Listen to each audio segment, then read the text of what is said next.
সামনে এগিয়ে যেতে হলে সবথেকে যেটা প্রয়োজন মন।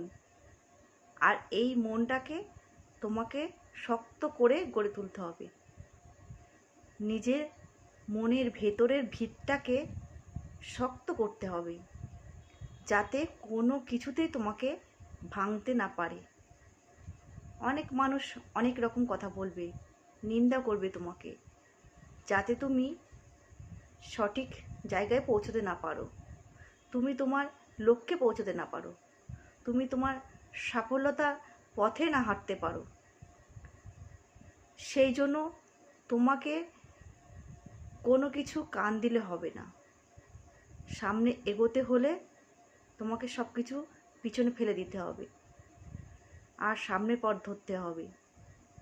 মনে রেখো, সামনের পথ হাঁটাটা অনেক কিন্তু কঠিন, কিন্তু সেই কঠিন পথ অতিক্রম করতে হলে তোমাকে অনেক বাধা বিপত্তি পার করতে হবে, তারপরে তুমি সেই সফলতা অর্জন করতে পারবে। তাই কে কি বলল তাতে কান দিতে যেও না, নিজের লক্ষ্যে চলো।